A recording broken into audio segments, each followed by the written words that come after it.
I'm Abhishek Mukhopadhyay and with me is Anita Anand with the Midday News.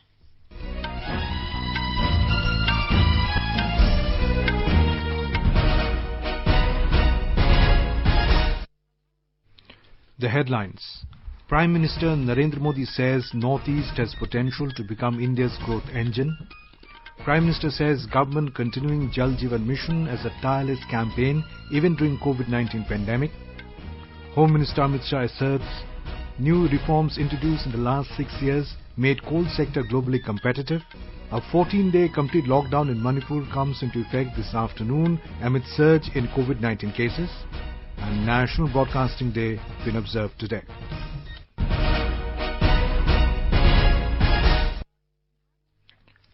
Prime Minister Narendra Modi has said that the Northeast has the potential to become India's growth engine as now peace has been established in the entire region. He said Northeast is in a way gateway to the country's ancient cultural relationships with East Asia. The Prime Minister was speaking after laying the foundation stone of Manipur water supply project through video conferencing today.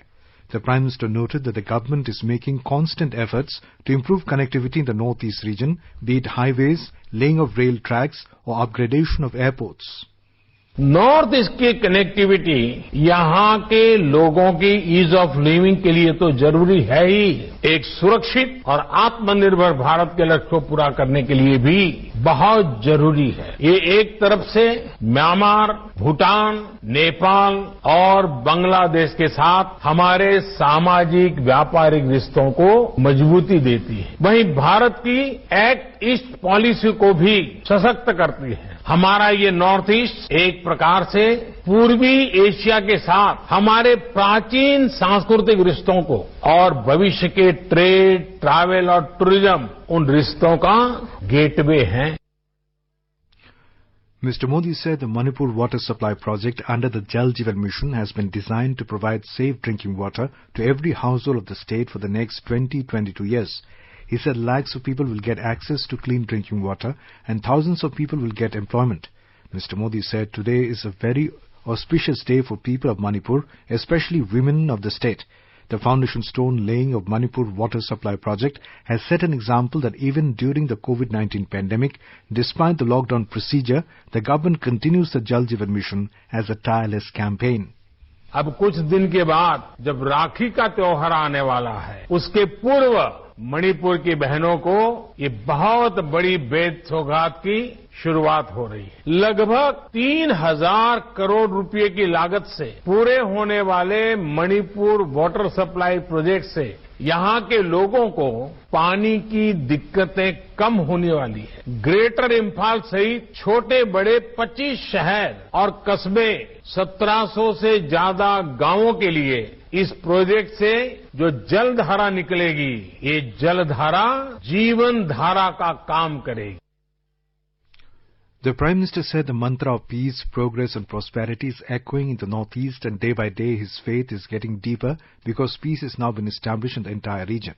He said while blockades in Manipur have become a part of history, Assam, that witnessed a phase of violence for decades, is now peaceful. In Tripura and Mizoram too, youth have abandoned the path of violence. Nabruriang refugees are moving towards a better life. The Prime Minister also talked about the potential of tourism industry in the Northeast region and development of the region as bamboo industry hub. Regarding the massive development works taken up in Manipur, the Prime Minister said that the Imphal-Jiribam railways work is going on with an allocation of 14,000 crore rupees, while 3,000 crore rupees has been sanctioned for the development of Imphal International Airport. He appealed people of the country to use hand sanitizers, face masks and follow the COVID-19 related guidelines, which are the only weapons to fight COVID pandemic as on now. The event was attended by Union Jal Shakti Minister Gajendra Singh Shekhawat, Minister of State for Ministry of Donaire Dr. Jitendra Singh, Manipur Governor Dr. Najma Heptullah and Chief Minister N. Biren Singh through teleconferencing. Talking from Imphal through teleconferencing, the Chief Minister said the state law and order has improved since BJP has come to power. There is no economic blockade which used to frequently happen to the previous regime of the Congress, and the relation between hill and valley communities has improved. The Manipur water supply project will be taken up with a project cost of 3,054.58 crore rupees under the centre's Jal Jeevan Mission. Under the mission, the government is targeting to provide safe and adequate quantity drinking water to every rural household of the country by 2024 with the motto Har Ghar Jal. The project, that comprises of 40 water supply schemes, will be constructed in 25 towns and 22 reservoirs, 20 overhead tanks, 6 river intakes will also be constructed in Imphal planning area. Moreover, 1,222 rural water supply schemes will be constructed in 1,731 habitations. The target for completion of the project is 2024 and is expected to benefit 40 lakh population of the state. Union Home Minister Amit Shah said India has embarked on its journey to be self-sufficient in terms of coal production. Speaking at the Tree Plantation Drive 2020 function today, the Home Minister hailed the initiatives taken under the current government to make the nation self-reliant in many aspects. Highlighting the key achievements in the coal sector, Mr. Shah asserted that new reforms introduced in the last 6 years have made the sector globally competitive. He lauded the decision of commercial mining and said it will further reduce India's dependency on coal imports. अगर देश को आत्मनिर्भर बनाना है, आत्मनिर्भरता के नरेंद्र मोदी जी के नारे को चरितार्थ करना है, तो कोयले के अंदर पीढ़ी खनन सबसे ज्यादा जल्दी खनन कर आयात को लगभग शून्य करना पड़ेगा। और इसलिए कोयला क्षेत्र में एफडीआई और इसके साथ साथ वाणिज्यिक कोयला खनन का आरंभ अभी नरेंद्र मोदी जी ने किया है। Mr. Shah informed that the Coal Ministry is committed to achieve the target of 1 billion ton coal production in the country by 2023-24. He said the creation of District Mineral Fund by the government has helped to rehabilitate lakhs of people in the coal belt areas. The minister said that the unique initiative to plant 6 lakh trees under the Tree Plantation Drive depicts the approach to maintain a sustainable balance with nature. The Tree Plantation Drive program was conducted by the Coal Ministry, under which saplings will be planted in 6,000 acres of land across the country. Coal India officials planted saplings at 150 different locations.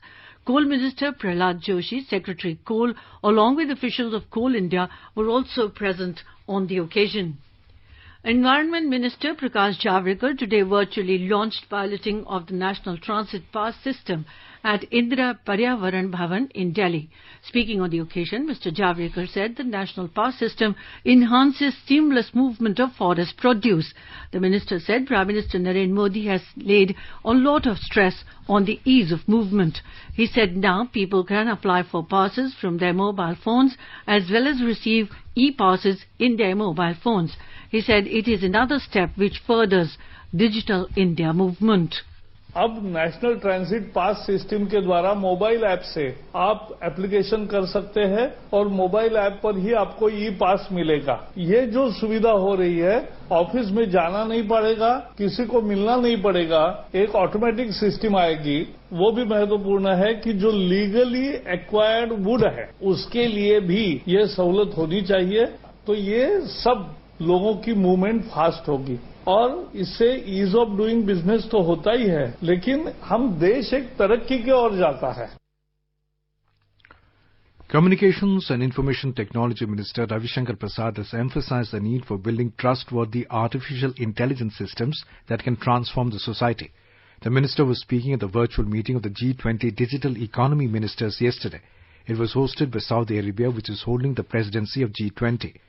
In the wake of the pandemic like COVID-19, Mr. Prasad strongly emphasized the need for building a resilient global supply chain. He shared the vision of Prime Minister Narendra Modi for making India as an attractive destination for investment closely integrated with global supply chains. The minister said that India will soon put in place a robust personal data protection law. He said it will not only address the data privacy-related concerns of citizens, but also ensure availability of data for innovation and economic development. Mr. Prasad told the ministers of the G20 countries that it is time to acknowledge that digital platforms anywhere in the world have to be responsive and accountable towards the sovereign concerns of countries, including defence, privacy and security of citizens. Information and Technology Minister Ravi Shankar Prasad today said in 40 days, starting from 10th of June, the Common Services Centre, CSC Wi-Fi Chopal, has provided 1 lakh fibre to the home broadband connections in rural areas. Mr. Prasad said these connections have been given across 21 states using the BharatNet infrastructure. Mr. Prasad said work is going on in mission mode to achieve an ambitious target of 5 lakh FTTH connections by September. In Assam, there is no respite from flood fury in the state. Several rivers are flowing above the danger level. Nearly 27 lakh people are affected by flood waters in 25 districts. The death toll has gone up to 91. Chief Minister Sarbanand Sonowal is visiting flood-hit Rangia at Kamrup district and Darang district today. A report. Rescue and relief measures are being intensified as the flood has thrown normal life out of bearing Assam. 600 people have been evacuated to safer places this morning by the rescue teams of the SDRF and DRF. Nearly 45,000 displaced people are shifted to temporary relief camps by the district administration. The flood also caused massive damage to the agricultural sector of the state as 5 lakh hectares of crop areas are underwater. Meanwhile, the Indian Jal Shakti Minister Gajendra Singh assured to release an amount of 346 crore rupees immediately from his ministry to Assam as the first installment under flood management program. Manaskatim Sharma, AR News, Guwahati. In Bihar, relief and rescue operations are in full swing in flood-affected areas of the state. 19 teams of NDRF and SDRF have been pressed into service for evacuation of affected people. 30,000 people have been shifted to safer places. The state government has requested the people who are living in low areas of various rivers to shift to higher places. Over 650,000 people have been affected by floods in the 10 districts including Sitamarhi, Chiohar, Gopalganj and Muzaffarpur. The worst affected districts are Darbhanga, West Champaran and Supol. 21 people have so far lost their lives in the rain-related incidents. Floodwaters are engulfing fresh areas following breach of south embankment of Tilawe River in East Champaran district. The Supreme Court today allowed the Rajasthan High Court to pronounce order on plea of 19 dissident Congress MLAs, including the sacked Deputy Chief Minister Sachin Pilot, against the Assembly Speaker's notice for initiating disqualification proceedings against them. The bench observed that the voice of dissent in democracy cannot be shut down, but it would be subject to the outcome of the petition before the top court. It has fixed the plea for hearing on July 27th. Rajasthan Assembly Speaker C.P. Joshi, however, failed to get any interim relief on his plea, alleging that the High Court cannot interdict the disqualification proceedings undertaken by him under the 10th schedule of the Constitution. A bench of Justices Arun Mishra, B.R. Gavai and Krishna Murari said Joshi's plea raises important questions and requires prolonged hearing. You are listening to the Midday News on All India Radio. A reminder of the headlines before we move on. Prime Minister Narendra Modi says Northeast has potential to become India's growth engine. Prime Minister says government continuing Jal Jeevan mission as a tireless campaign even during COVID-19 pandemic. Home Minister Amit Shah asserts new reforms introduced in the last 6 years made coal sector globally competitive. Election Commission defers by polls to Lok Sabha and state assemblies scheduled up to September. A 14-day complete lockdown in Manipur comes into effect this afternoon amid surge in COVID-19 cases and National Broadcasting Day being observed today. For quick news updates round the clock, follow us on our Twitter handle at AIR News Alerts. The central government said that a total of 7,82,607 people have recovered from coronavirus so far, and with this the recovery rate has reached 63.18% in the country. The Health and Family Welfare Ministry today said a record 29,557 people recovered in the past 24 hours. This is the highest number of recoveries in one day since the outbreak of COVID-19 in the country. The Health Ministry said the highest number of 45,720 new cases of COVID-19 were reported in the country within the last 24 hours, taking the total number of cases to 12,38,635. Presently, the total number of active corona cases in the country is 4,26,167. In the single day, 1,129 deaths were reported, taking the nationwide toll to 29,861. However, the case fatality rate is continuously declining in the country and it has reached 2.41%. Meanwhile, Indian Council of Medical Research ICMR said that a total of 3,50,823 tests of coronavirus samples were conducted by the various laboratories in the past 24 hours. So far, laboratories have conducted 1,50,75,369 tests. A 14-day complete lockdown in Manipur has come into effect amid surge in COVID-19 cases. Chief Minister N. Biren Singh chaired a cabinet meeting last evening to review the COVID-19 situation in the state. During the meeting, the decision was taken to implement a total lockdown in the state starting 2 p.m. as a preventive measure. Our correspondent has filed this report. After the emergency cabinet meeting held last evening, Manipur Chief Minister N. Biren Singh announced that there will be 14 days lockdown in entire area of Manipur from this afternoon. The Chief Minister said that the decision to implement complete lockdown has been taken after some people who do not have travel history were found positive of COVID-19 in the state. He said the government will enforce the lockdown and curfew strictly and appeals people of the state to cooperate the decision of the government. JJ Thoksom from Imphal for AIR News. Arunachal Pradesh recorded its highest single-day spike of 91 COVID-19 cases today, taking the total number of infections in the state to 949. Meanwhile, 11 patients were discharged following their recovery from the virus. The state has recorded 949 cases so far. Out of these, active cases are 632, while 314 people have recovered and 3 died. The COVID infection is increasing rapidly in Rajasthan. More than 900 persons are being tested positive every day for the last 5 days. With 399 persons found positive in the last 12 hours, the number of active cases has gone up to 8,587 in the state. Health Minister Dr. Raghu Sharma has said that the number of corona-positive people has increased due to the increase of about 15,000 tests per day. More from our correspondent. Health Minister Dr. Raghu Sharma has today called a meeting of senior officials of the department. Due to rapid increase in corona-infected persons in the state, the recovery rate has come down from 80% to 72%. Jodhpur district has been worst affected, where 5,260 people have been found infected so far. Special teams have been sent to Bikaner, Pali and Alwar district by the health department after a large number of cases reported there. The testing facility of COVID has been started in 21 districts of the state. The state government is trying to start testing facility of corona in remaining districts of the state soon. Jitendra Dwivedi, AIR News, Jaipur. Maharashtra government is planning to reopen more sectors of trade and services in Mumbai and other parts of the state and is finalizing standard operating procedures for the same. The government has also clarified that there would be no more large-scale lockdowns in the state. More from a correspondent. Though Maharashtra is seeing a rapid rise of COVID-19 cases, but the government seems to be in the mood to fight the situation without cowing down to the virus. Maharashtra government yesterday clarified that there would be no more large-scale lockdown in the state, as efforts are being made to bring back normalcy in people's lives. Maharashtra Health Minister Rajesh Tope said the state is working on standard operating procedure to start various trade and services in the state. He said the state is considering opening up as it is related to public health and is working on an SOP people of getting infected while working out in the gym. The minister said state would do away with the restrictions in a phased manner. He said the government is considering on opening of shopping malls and allowing increased attendance in offices. Devendra Bhattacharjee, AIR News, Mumbai. In Tamil Nadu, the even semester examinations for all degree classes except the final semester are cancelled.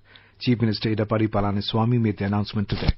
He said the decision has been taken on the basis of the recommendations of a committee constituted to look into the issue in view of the prevailing COVID-19 situation. All the exempted students are promoted to the next semesters. On the method of evaluating the students' performance for the semester, the State Higher Education Department is expected to come out with detailed guidelines very soon. More from a correspondent. Before holding the even semester examinations for all the undergraduate and postgraduate arts, science and engineering students, the colleges had to be shut down due to the pandemic. As a result, the students were facing huge pressure of attending online classes for the current semester and also preparing for the previous semester examinations.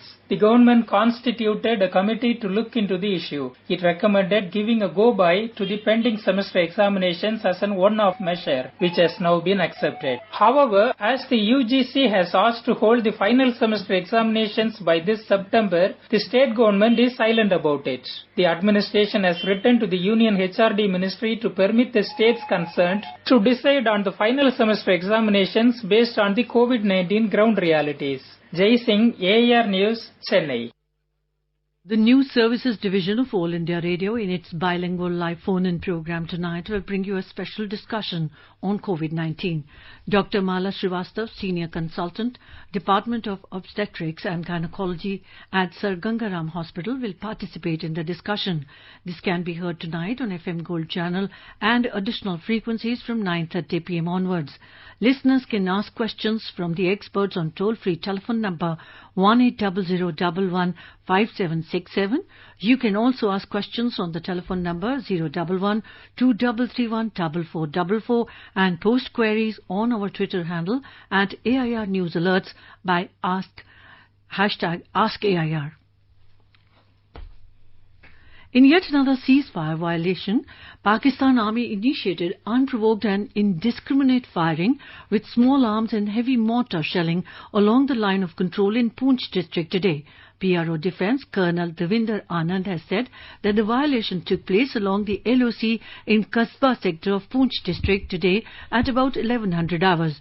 The alert Indian Army troops guarding the fence are retaliating befittingly with equal caliber. The exchange of fire continued till reports last came in. Prime Minister Narendra Modi delivered a keynote address at the India Ideas Summit hosted by the US-India Business Council, USIBC, yesterday. Speaking at the event, the Prime Minister said that there is global optimism towards India as it offers a perfect combination of openness, opportunities and options.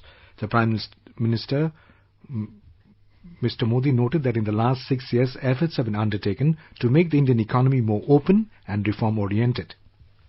We have made many efforts to make our economy more open and reform-oriented. Reforms have ensured increased competitiveness, enhanced transparency, expand digitization, greater innovation, and more policy stability. Hailing India as a land of opportunities, the Prime Minister said there are extensive opportunities to invest in a variety of sectors in the country. He said there are about 500 million active internet users in the country now, and over 500 million more people are being connected. The Prime Minister also listed several other sectors which offer tremendous opportunities to invest, like energy, infrastructure, roads, highways and ports, civil aviation, amongst others. The Prime Minister also talked about India's rise and ease of doing business rankings of the World Bank. He said each year India is reaching record highs in FDI, adding that FDI inflows in India in 2019-20 was $74 billion, which is an increase of 20% over the previous year. He highlighted that even during the pandemic, India has attracted foreign investment of more than $20 billion between April and July this year. He emphasized that India is contributing towards a prosperous and resilient world through the clarion call of an Atmanirbhar Bharat. Calling USA and India's natural partners, he said, this partnership can play an important role in helping the world bounce back faster after the pandemic. Reaching out to the American investors, he said that there has never been a better time to invest in India. Union Ministry of Labour and Employment has said that the subscriber base for Employees Provident Fund Organisation, EPFO, has grown by 3.18 lakh new net members during the month of May this year. It has registered 218% month-on-month growth. The ministry said despite the lockdown, around 1 lakh net new subscribers were added to social security schemes of EPFO in April this year. The provisional payroll data published by EPFO on the 20th of this month reveals that net new enrollments started making headway for most industry classifications in May. The Competition Commission of India has approved the acquisition of Krishnapatnam Port Company Limited by Adani Ports and Special Economic Zone Limited. The proposed combination envisages acquisition of equity shareholding along with management control of Krishnapatnam Port Company Limited by Adani Ports and Special Economic Zone Limited. Adani Ports is a customer-facing integrated port infrastructure services provider currently present across 10 domestic ports in 6 maritime states of Gujarat, Goa, Kerala, Andhra Pradesh, Tamil Nadu and Odisha. The acquirer manages the logistics chain. The logistics chain includes vessel management to anchorage, pilotage, tug pulling, berthing, goods handling, internal transport, storage and handling, processing and final evacuation by road or rail. KPCL is engaged as a developer and an operator of the deep water port at Krishnapatnam, Andhra Pradesh. Ministry of Road Transport and Highways has sought suggestions from the general public and stakeholders for amendment in Central Motor Vehicles Rules 1979 for inclusion of hydrogen-enriched CNG as automotive fuel. The ministry brought out a draft notification in this regard yesterday. This proposed amendment is seen as another major step by the Road Transport Ministry to promote green fuel automobiles in the country. The suggestions or comments in this respect can be mailed to the Joint Secretary, MVL, Ministry of Road Transport and Highways at jspb-morth@gov.in within 30 days from the date of notification. Today is National Broadcasting Day. On this day in 1927, the first ever radio broadcast in the country went on the air from the Bombay station under a private company, the Indian Broadcasting Company. On the 8th of June 1936, the Indian State Broadcasting Service became All India Radio. Since 1927, radio has been an important part in people's life in India. All India Radio has been serving to inform, educate and entertain the masses since its inception, truly living up to its motto, Bahujan Hitaya, Bahujan Sukhay.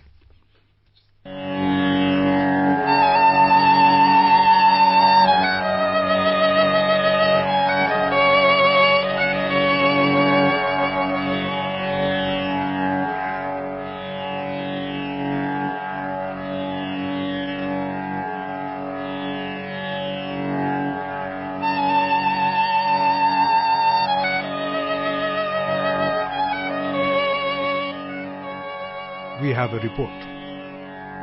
In the last 93 years, radio broadcast in the country has achieved several milestones. Since 1927, radio has been an important part in people's life in India. On 8th of June 1936, the Indian State Broadcasting Service became All India Radio. It has the distinction of being one of the major broadcasting organizations in the world, and its news services division disseminates news and comments to listeners in India and abroad. All India Radio has been serving to inform, educate and entertain the masses since its inception, truly living up to its motto, Bahujan Hitaya, Bahujan Sukhay. With Anand Chaturvedi, Suparna Saikia, AIR News, Delhi. On the occasion, Information and Broadcasting Minister Prakash Javadekar has extended his wishes to all the people. And now let's take a look at the weather updates for the day today. The national capital, Delhi, may witness generally cloudy sky with light rain. Mumbai will have a generally cloudy sky with light rain. In Chennai, the temperature will hover between 27 and 35 degrees Celsius. The city will also witness generally cloudy sky with light rain. Kolkata will have generally cloudy sky with few spells of rain or thunder showers. In Jammu and Kashmir, the minimum temperature was 23 degrees Celsius in Jammu, while a maximum will be around 34 degrees. In Gilgit, the minimum temperature was recorded at 15 degrees Celsius, while the maximum will be around 34 degrees. Muzaffarabad may also see mainly clear sky, becoming partly cloudy towards the afternoon or evening. In Ladakh, the minimum temperature was 14 degrees Celsius in Leh, while maximum will be around 28 degrees. And now, before we end the bulletin, the headlines once again. Prime Minister Narendra Modi says Northeast has potential to become India's growth engine. Prime Minister says government continuing Jal Jeevan Mission as a tireless campaign even during COVID-19 pandemic. Home Minister Amit Shah asserts new reforms introduced in the last 6 years made coal sector globally competitive. Election Commission defers by-polls to Lok Sabha and state assemblies scheduled up to September. A 14-day complete lockdown in Manipur comes into effect this afternoon amid surge in COVID-19 cases. And National Broadcasting Day been observed today. And with that, we end the Midday News.